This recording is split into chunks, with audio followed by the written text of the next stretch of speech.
학생 여러분, 어떻게 좀 휴식을 좀 취하셨나요? 저도 좀 휴식을 좀 취했습니다. 또 이제 새로운 마음과 다짐을 가지고 우리가 또 2교시 수업을 지금부터 진행을 하도록 하겠습니다. 여러분들도 이제 편히 좀 쉬셨으니까요. 다시 한번 좀 마음을 가다듬고 이어서 수업을 진행을 하는 것으로 시작을 하도록 하겠습니다. 자, 역시 우리 파워포인트를 띄워놓고 수업을 진행을 하도록 하겠습니다. 자, 화이팅 하시고 잘 따라오시기를 바라겠습니다. 자, 우리가 이제 아동복지법의 재규정에 대해서 한번 살펴보고 있는데요. 우리 아동복지법에 아동학대의 예방 및 방지에 대한 규정이 되어 있습니다. 아동학대 예방 및 방지 의무가 있는데요. 국가나 지방자치단체는 아동학대 예방과 방지를 위해서 다음 각호의 조치를 취하여야 한다라고 되어 있습니다. 이것은 매우 중요한 사항인데요. 우리가 이제 아동학대가 굉장히 많아요. 우리 노인복지법에서도 노인학대에 대해서도 이야기를 했지만요. 우리 아동복지법에서도 이 아동학대 부분에 대해서도 아주 비중 있게 이렇게 규정을 하고 다루고 있어요. 그래서 첫 번째, 아동학대 예방과 방지를 위한 각종 정책의 수립 및 시행을 하게끔 되어 있고요. 아동학대 예방과 방지를 위한 연구, 교육, 홍보 및 아동학대 실태조사를 하게끔 되어 있어요. 아동학대에 관한 신고체계를 구축하고 운영을 하게끔 되어 있고요.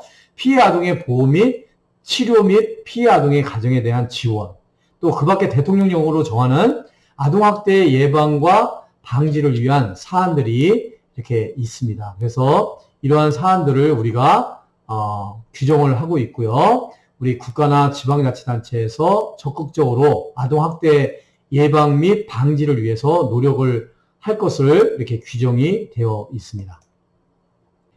이 아동학대의 예방과 방지의 의무 사안으로서요. 지방자치단체는 아동학대를 예방하고 수시로 신고를 받을 수 있도록 긴급전화 1391를 설치하여야 한다. 피해 아동 등에 대한 신분 조회 조치 이렇게 규정이 되어 있고요. 보장원은 아동학대 예방 사업의 활성화 등을 위하여 다음 각호의 업무를 수행한다라고 되어 있어가지고요. 보장원에서는요, 아동보호 전문기관에 대한 지원, 또 아동학대 예방 사업과 관련된 연구 및 자료 발간, 또 효율적인 아동학대 예방 사업을 위해서 연계체계를 구축한다.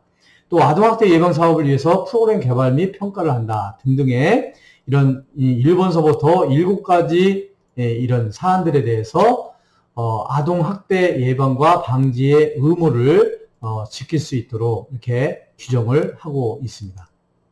자, 이것도 중요한데요. 아동학대 예방의 날을 우리가 지정을 해서 추진을 하고 있어요. 그러니까 11월 19일 조금 전에 이제 지나갔죠. 오늘이 이제 11월 23일이니까요. 11월 19일이 이 아동학대 예방의 날이에요. 그래서 이 정도의 이 날짜는 여러분들이 한번 잘 외워두시면 좋겠습니다. 이 1월 19일 날은 행사와 홍보를 실시하는데요. 홍보 영상 제작을 하고 배포를 하고 송출을 하게 됩니다. 그래서 아동의 건강한 성장을 도모하고 또 범국민적으로 아동학대 예방과 방지에 관한 관심을 높이기 위하여 내년 11월 19일을 아동학대 예방의 날로 지정하고 아동학대 예방의 날로부터 일주일을 아동학대 예방 주간으로 한다. 이렇게 지정이 되어 있어요. 그래서 아동복지법령상 아동학대 예방의 날은 11월 19일이다. 라는 것을 여러분들이 꼭 기억을 해두시면 좋겠습니다.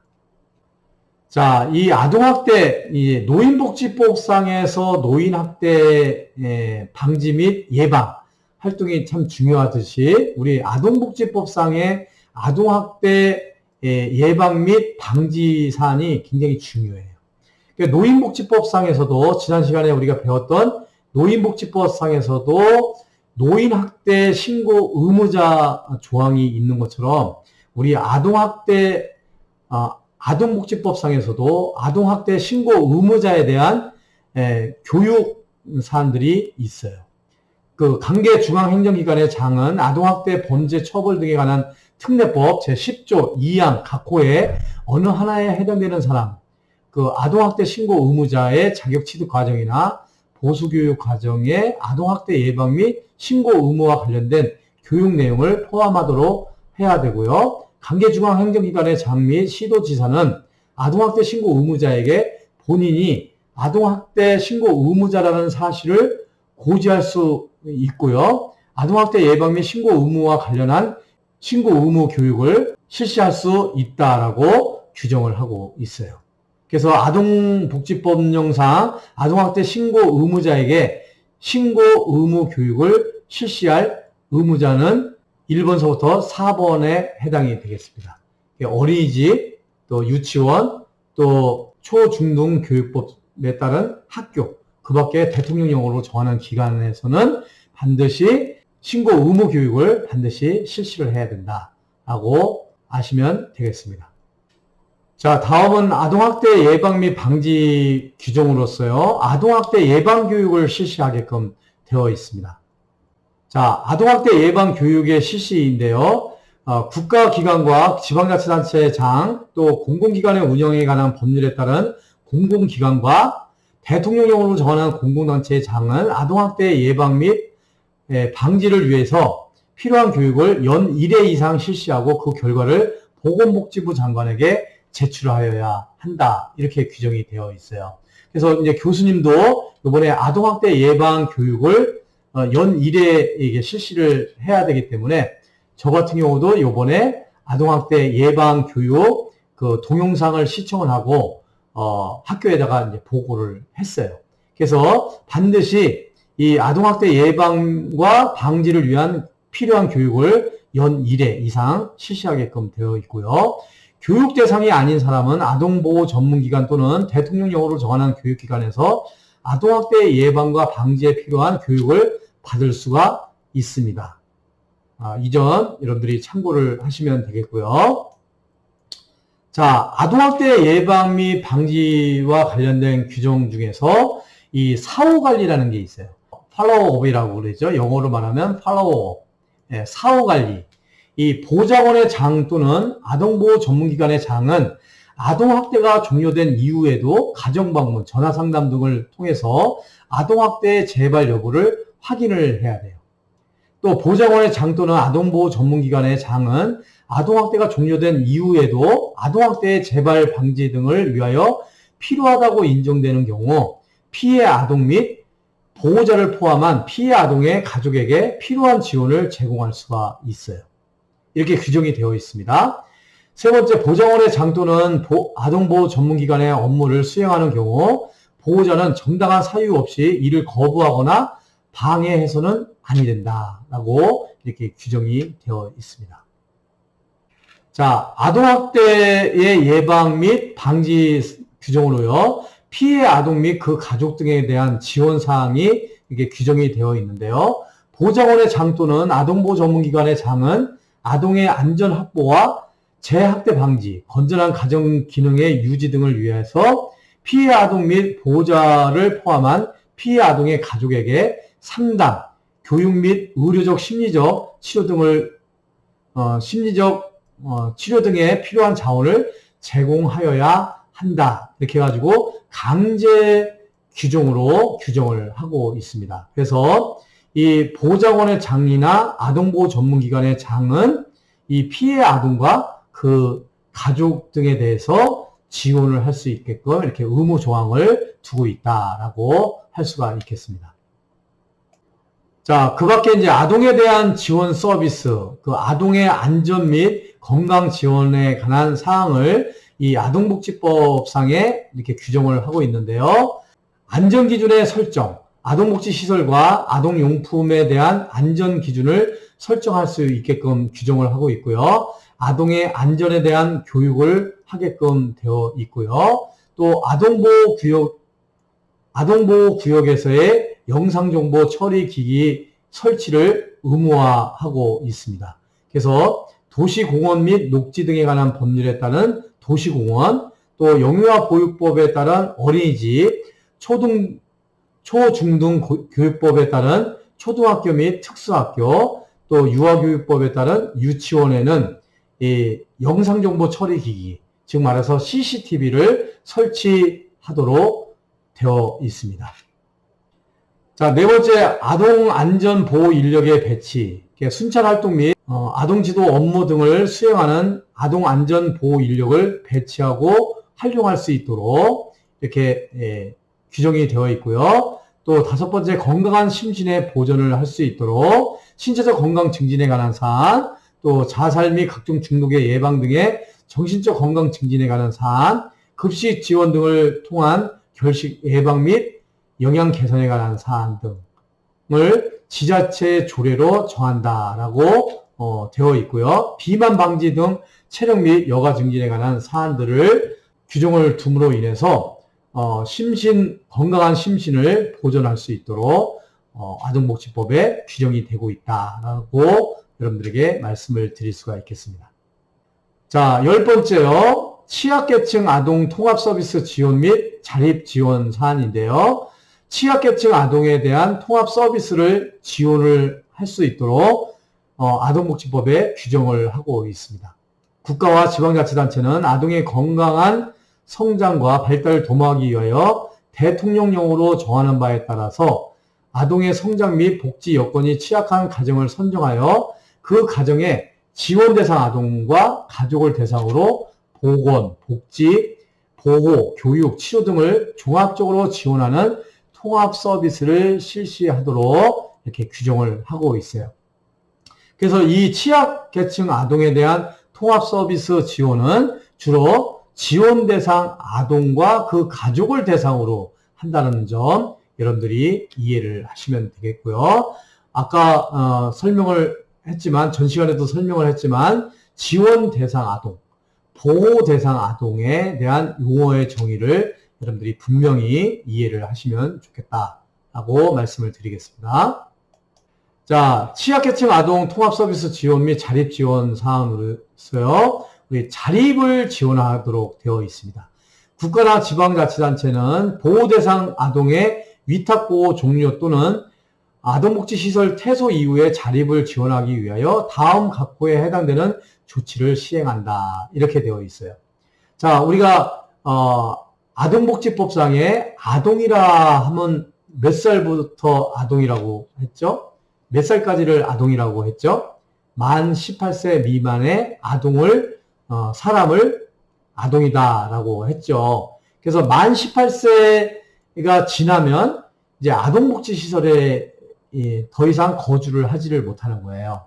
그러면 밖으로 나갈 수밖에 없죠. 그러면 비닐하우스에서 있었던 이 꽃을 이 야생화로 키우게 되면 당장 자립할 수가 없죠. 그래서 일정 기간 동안 이 아동복지시설 퇴소 이후에 자립을 지원할 수 있도록 우리가 아동복지법상에 자립 지원을 할 수 있도록 규정을 하고 있어요.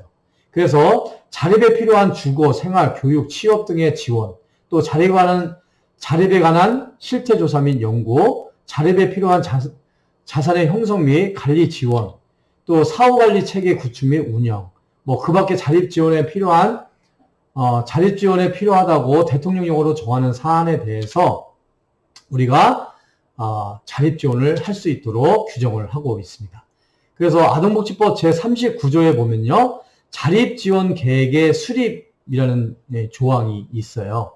이 제39조의 자립 지원 계획의 수립 항목에는 보호자원의 장, 또 가정이탁지원센터의 장 및 아동복지시설의 장은 보호하고 있는 15세 이상의 아동을 대상으로 매년 개별 아동에 대한 자립지원 계획을 수립하고 그 계획을 수행하는 종사자를 대상으로 자립지원에 관한 교육을 실시하여야 한다라고 규정이 되어 있어요. 그래서 이 아동복지법상에서 우리 취약계층 아동에 대한 통합 서비스를 함과 동시에 아동복지시설의 퇴소 이후에 자립을 지원할 수 있도록 이렇게 아동복지법상에 규정을 하고 있다라는 것을 여러분들에게 말씀을 드리니까요. 여러분들이 참고하시기를 바라겠습니다. 이 자립 지원을 하는 데 있어서 자산 형성 지원 사업과 관련된 업무가 있어요. 보건복지부 장관은 자산 형성 지원 사업을 효율적으로 추진하기 위해서 자산 형성 지원 사업 운영 업무 및 금융자산 관리 업무를 하여야 한다라고 이렇게 규정을 하고 있습니다. 자, 이제 11번째는요, 방과 후 돌봄 서비스 지원인데요. 다함께 돌봄 센터의 운영에 관한 사안입니다. 자, 시도지사 및 시장 군수구청장은 초등학교의 정규교육 이외의 시간 동안 다음 각 호의 돌봄 서비스를 실시하기 위해서 다함께 돌봄 센터를 설치, 운영할 수 있다라고 이렇게 규정을 하고 있어요. 그래서 1번, 아동의 안전한 보호, 2번, 안전하고 균형 있는 급식 및 간식의 제공, 그래서 3번, 등하교 전후 야간 또는 긴급 상황 발생 시 돌봄 서비스 제공, 또 체험활동 등 교육, 문화, 예술, 체육 프로그램의 연계 제공, 또 돌봄 상담, 관련 정보의 제공 및 서비스의 연계, 이런 관한 사안에 대해서 다함께 돌봄 센터를 설치, 운영할 수 있도록 하고 있는데요. 좀 아쉬운 점은 이 방과 후 돌봄 서비스 지원은 반드시 해야 되는데, 우리가 나중에 이제 살펴볼 우리 아동복지 시설이 있어요. 아동복지 시설. 이 아동복지 시설에 여러분들이 잘 아시다시피 지역아동센터라는 게 있거든요. 이 다함께 돌봄 센터가 이 지역아동센터하고 하는 일이 거의 겹쳐요. 그래서 교수님 개인적인 생각은 이게 지금 지역아동센터와 다함께 돌봄 센터에 또 중첩되는 부분들을 어떻게 효율적으로 진행을 할 것인가 하는 부분들이 좀 아쉬움이 있어요. 그래서 이 어떻게 보면 다함께 돌봄 센터는 현재로서는 공공 시설이라고 한다 그러면, 이 지역아동센터는 민간이 중심이 돼가지고 운영되는 경우들이 많이 있거든요. 그래서 이 다함께 돌봄 센터와 지역아동센터의 역할과 기능을 우리가 한번 고민을 해봐야 되는 사안들이 아닌가라는 생각을 좀 해보고 있습니다. 자, 우리 이제 12번째요. 아동보호 전담 기관에 대해서 우리가 한번 살펴보려고 하는데요. 아동보호 전문 기관이에요. 우리 아동보호 전문 기관. 우리가 지난주에 배웠던 노인복지법상에서도 노인학대를 중요시 여기고 노인학대 근절을, 또 노인학대 예방을 위해서 힘쓰는 것처럼 우리 아동복지법상에서도 아동학대의 예방, 근절, 또 치료를 관심을 많이 갖고 규정을 하고 있다, 이렇게 말씀을 드렸어요. 그래서 노인복지법상에서도 아동학대를 예방하고 치료하는 그런 기관으로서 노인보호 전문기관이 있듯이 아동복지법상에서도 아동학대 예방 및 치료에 관한 업무를 담당하는 아동보호 전문기관을 두게끔 이렇게 규정을 하고 있습니다. 그래서 지방자치단체는 학대받는 아동의 발견, 보호, 치료에 관한 신속 처리 및 아동학대 예방을 담당하는 아동보호 전문기관을 시도 및 시군구에 1개소 이상 두어야 한다, 이렇게 규정이 되어 있고요. 다만 시도지사는 관할 구역의 아동 수 및 지리적 요건을 고려하여 조례로 정하는 바에 따라서 2 이상의 시군구를 통합하여 하나의 아동보호 전문기관을 설치 운영할 수 있다라고 되어 있습니다. 그래서 아동보호 전문기관의 설치 운영에 관한 규정인데요. 아직까지 이게 좀 택도 없는 것 같아요. 이 아동보호 전문기관이 이 정도의 그 시군구에 1개 이상 두게끔 되어 있는데 아직까지 이 정도로 양은 많지는 않고요. 앞으로 아동보호 전문기관이 더 늘어나고 아동 학대 예방 또 치료 보호하는데 우리가 좀 전력을 다할 필요가 있지 않을까, 이렇게 생각이 듭니다. 그래서 이 아동보호 전문기관의 업무 수행은 지자체를 중심으로 해서 이루어지고요. 아동보호 전문기관의 성과평가는 보건복지부 장관은 아동보호 전문기관의 업무 실적에 대해서 3년마다 성과평가를 실시하여야 한다라고 규정이 되어 있어요. 자, 아동보호 전담 기관과 관련해서 두 번째는요, 가정이탁지원센터를 설치할 수 있다라는 규정이 있어요. 지방자치단체는 보호대상 아동에 대한 가정이탁 사업을 활성화하기 위하여 시도 및 시군구에 가정위탁지원센터를 둔다. 이렇게 규정이 되었고요. 다만 시도지사는 조례로 정하는 바에 따라서 둘 이상의 시군구를 통합하여 하나의 가정위탁지원센터를 설치 운영할 수 있다라고 규정이 되어 있습니다. 아까 가정위탁에 대해서 용어의 정의에서 말씀을 드렸죠. 다시 한번 돌이켜 보시고 가정위탁의 정의를 잘 이해를 하시면 그 가정위탁지원센터가 어떤 역할들을 하는지 여러분들이 이해가 되실 거예요. 이 보좌관은 가정위탁 사업의 활성화를 위해서 다음 각호의 업무를 수행을 하게 되는데 보좌관의 업무 수행 사항은 1번서부터 7번까지 이 사안이 있으니까요. 여러분들이 참고를 하시는데요. 보좌관에서는 가정위탁지원센터에 대해서 지원을 하게끔 되어 있어요. 그리고 효과적인 가정위탁 사업을 위한 연계 체계를 구축할 수 있도록 하고요. 가정위탁 사업과 관련된 연구 및 자료를 발간을 하는 등의 이런 사업들을 보좌관이 중심이 돼서 가정위탁지원센터를 운영을 한다라는 것을 여러분들이 아시면 되겠습니다. 자, 이 가정위탁지원센터는요, 다음 각호의 업무를 수행을 해요. 가정위탁 사업의 홍보 및 가정위탁을 하고자 하는 가정을 발굴을 하고요. 가정위탁을 하고자 하는 가정에 대한 조사 및 가정위탁 대상 아동에 대한 상담을 하고요. 가정위탁을 하고자 하는 사람과 위탁가정 부모에 대한 교육을 하고요. 위탁가정의 사례 관리를 하고요. 친부모 가정으로부터의 복지 지원을 하게 되는 등, 이 가정위탁 사업에 대한 전반적인 그런 지원 사업을 하는 것이 이 가정위탁지원센터의 업무라고 할 수가 있겠습니다. 그 1번서부터 8번까지 여러분들이 이 박스 안에 있는 것을 참고를 하시면 되겠습니다. 자, 다음은 아동복지시설이에요. 우리 아동복지법상에서 아주 중요한 그런 항목인데요. 아동복지시설에 대한 규정이 있습니다.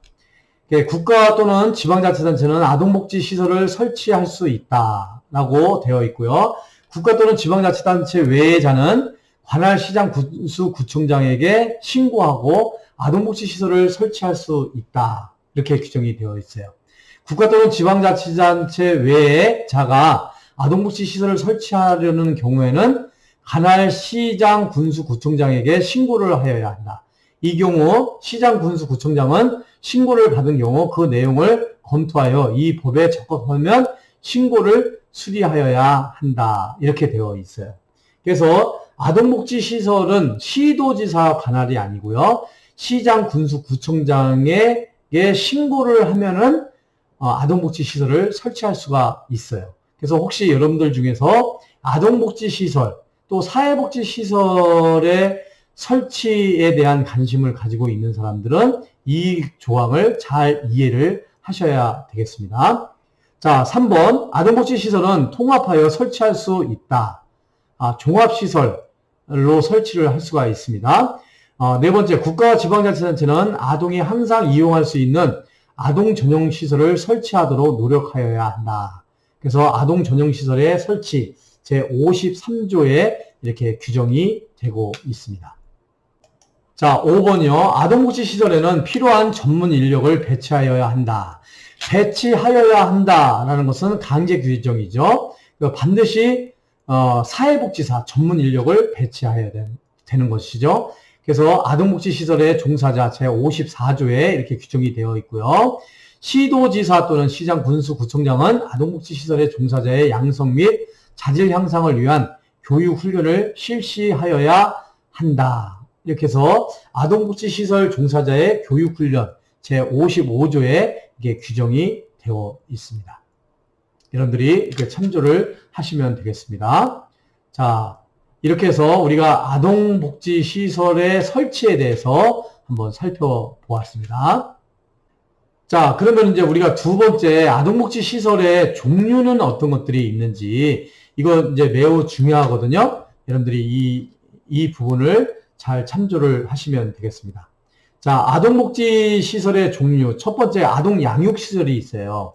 이 아동양육시설은 이 아동복지시설의 종류는 여러분들이 잘 이렇게 연결을 할 수 있도록 해야 되겠습니다. 이거 기말고사 때 이제 가로놓기 시험 문제를 출제할 예정이에요. 그래서 여러분들이 잘 알아두시면 좋겠습니다. 자, 아동 양육시설이에요. 보호대상 아동을 입소시켜서 보호, 양육 및 취업 훈련, 또 자립지원 서비스 등을 제공하는 것을 목적으로 하는 시설입니다. 그래서 우리가 아동 양육시설 일명 보육원을 아동 양육시설이라고 얘기를 해요. 옛날에는 고아원이라고 했죠. 지금은 고아원을 안 쓰고 보육원이라는 용어를 사용을 합니다. 그래서 아동 양육시설 그러면 보호 대상을 입소를 시키는 거예요. 요보 아동, 요점 여러분들이 잘 참고를 하시고요. 아동 일시 보호시설은 보호 대상 아동을 일시 보호하거나 그러니까 일시 보호하기 때문에 아동 일시 보호시설이에요. 그래서 아동 일시 보호한다 그러면 아동 일시 보호시설이다 라고 여러분들이 이해를 하시면 돼요. 자, 아동을 일시 보호 대상 아동을 일시 보호하고 아동에 대한 향후 양육 대책 수립 및 보호 조치를 행하는 것을 목적으로 하는 시설이에요. 자, 아동 보호 치료 시설이 있어요. 아동에게 보호 및 치료 서비스를 제공하는 각 항목의 시설이에요. 그래서 뭐 불량행위를 하거나 불량행위를 할 우려가 있는 아동으로서 보호자가 없거나 친권자나 후견인이 입소를 신청한 아동 또는 가정법원, 지방법원 소년보호 지원에서 보호 위탁된 19세 미만인 사람을 입소시켜 치료와 선도를 통하여 건전한 사회인으로 육성하는 것을 목적으로 하는 시설. 이게 아동 보호를 하면서 치료하는 시설이다. 그래서 아동보호 치료시설이라고 할 수가 있겠어요. 정서적 행동적 장애로 인해서 어려움을 겪고 있는 아동 또는 학대로 인하여 부모로부터 일시 격리되어 치료받을 필요가 있는 아동을 보호 치료하는 시설. 이것을 아동 보호 치료 시설이다라고 할 수가 있겠습니다. 자, 네 번째요. 공동생활 가정이에요. 공동생활 가정. 이 공동생활 가정 여러분들이 개념을 잘 이해를 하셔야 돼요. 아까 아동 양육시설이 있었죠? 아동 양육시설은 오늘날의 보육원이라고 말씀을 드렸어요. 아동 양육시설은 100명, 200명, 막 300명 이렇게 대규모로 시설을 운영한다 그러면 공동생활 가정은 소규모로 운영하는 아동 양육시설이라고 할 수가 있겠어요. 그래서 이 공동생활 가정의 핵심 단어는요, 가정과 같은 주거 여건이에요. 가정과 같은 주거 여건. 그 대상은 보호 대상 아동이 대상인데, 아동 양육시설은 어떤 시설의 개념이라면, 공동생활 가정은 가정과 같은 주거 여건을 조성을 한다는 게 차이점이 있습니다. 그래서 공동생활 가정 이 개념을 여러분들이 꼭 잘 알아두셔야 되겠습니다. 보호 대상 아동에게 가정과 같은 주거 여건이에요. 가정과 같은 주거 여건과 보호, 양육, 자립지원 서비스를 제공하는 것을 목적으로 하는 시설이다. 요거 여러분들이 잊지 마시고 꼭 아셔두셔야 되고요. 다섯 번째, 자립지원 시설이에요. 아동복지시설에서 퇴소한 사람에게 취업준비 기간 또는 취업 후 일정 기간 동안 보호함으로써 자립을 지원하는 것을 목적으로 하는 시설이다. 이거 아까 자립지원을 도와준다고 그랬죠? 그 시설이 자립지원 시설이에요. 그래서 요 문구를 보면 사람에게 아동복지시설에서 퇴소한 사람에게 자립을 지원하는 것을 목적으로 하는 시설. 이렇게 여러분들이 암기를 하시면 좋겠습니다. 자, 공동생활가정, 자립지원시설. 아동상담소. 이거는 뭐 간단하죠? 아동상담소. 아동과 그 가족의 문제에 관한 상담, 치료, 예방 및 연구 등을 목적으로 하는 시설. 예, 이건 외우기가 쉬우실 거예요. 자, 아동 전용 시설이에요. 어린이 공원, 어린이 놀이터, 아동 해관, 또 체육, 연극, 영화, 과학 실험 전시 시설, 아동 휴게 숙박 시설, 야영장 등과 같이 아동에게 건전한 놀이와 오락, 그 밖에 각종 편의를 제공하여 심신의 건강 유지와 복지 증진을 필요로 하는 서비스를 제공하는 것을 목적으로 하는 시설을 아동 전용 시설이다라고 할 수가 있겠습니다. 자, 여덟 번째 지역아동센터예요. 이 지역아동센터 여러분들이 꼭 잘 알아두셔야 돼요. 자, 지역아동센터, 지역사회 아동의 보호, 교육, 건전한 놀이와 오락의 제공, 보호자와 지역사회의 연계 등 아동의 건전 육성을 위하여 종합적인 아동복지 서비스를 제공하는 시설을 지역아동센터라고 해요. 이 지역아동센터는 옛날에 무료 공부방, 청소년 공부방 이것을 양성화시켜서 아동복지시설로 한 시설이 지역아동센터라고 할 수가 있겠어요. 그래서 이 8번 지역아동센터는 여러분들이 꼭 잘 기억을 해 두셔야 되겠습니다. 자, 그 다음에 이제 9번째 아동보호 전문기관이에요. 학대받는 아동의 발견, 보호, 치료에 관한 신속 처리 및 아동학대 예방을 담당을 한다. 이거 쉽겠죠?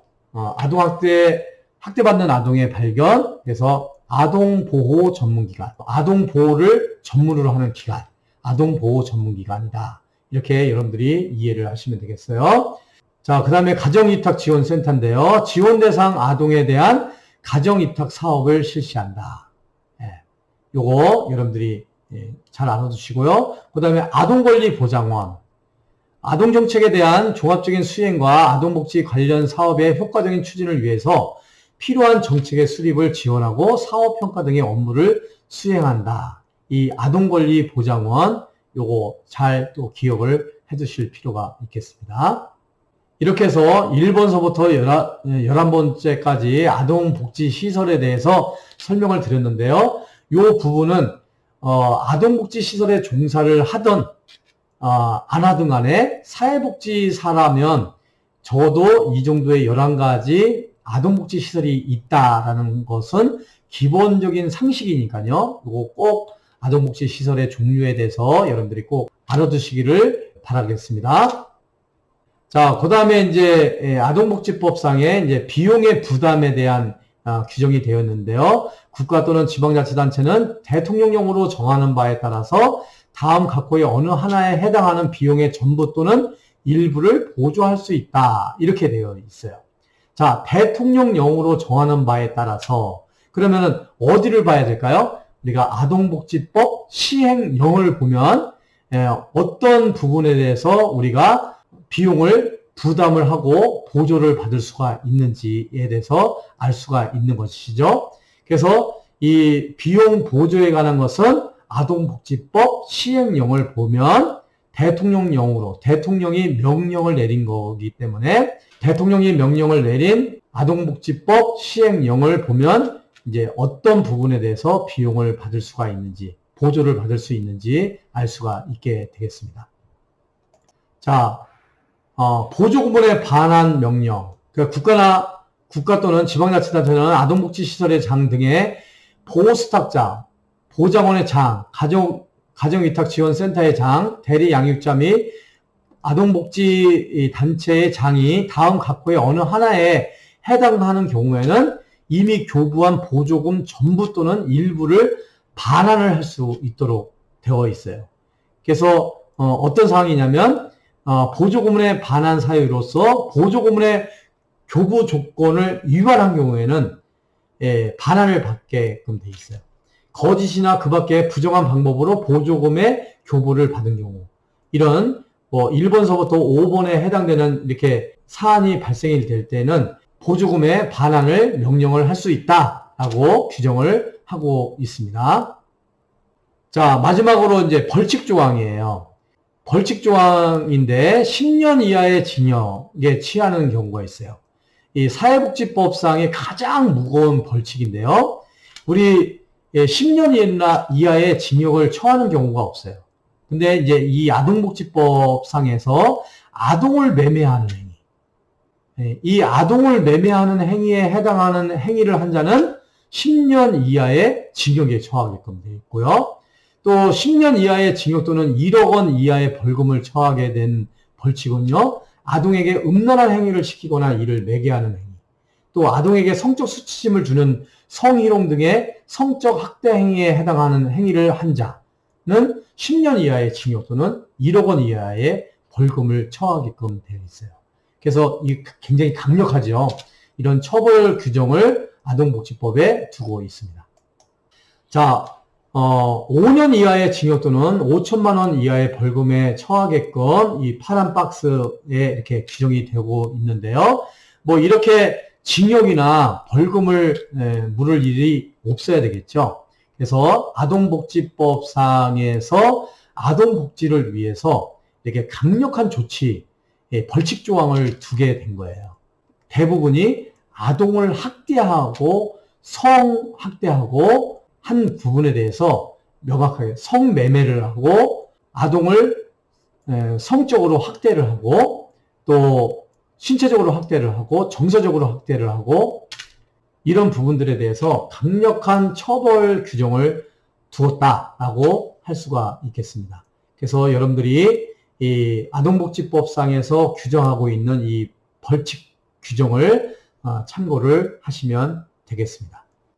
자, 이상과 같이 여러분들과 함께 아동복지법에 대해서 한번 쭉 살펴보았습니다. 오늘 살펴본 아동복지법은 사회서비스법이죠. 우리가 지금까지 사회서비스법과 관련해서 사회복지사업법, 또 노인복지법, 또 오늘 아동복지법을 배웠는데요. 여러분들이 앞으로 사회복지 실천 현장에서 사회복지를 실천할 때 많은 도움이 되는 그런 법이 되었으면 좋겠다라는 말씀을 드리겠습니다. 여러분 장시간 동안 수업 받느냐고 수고 많이 하셨습니다. 여러분 감사합니다.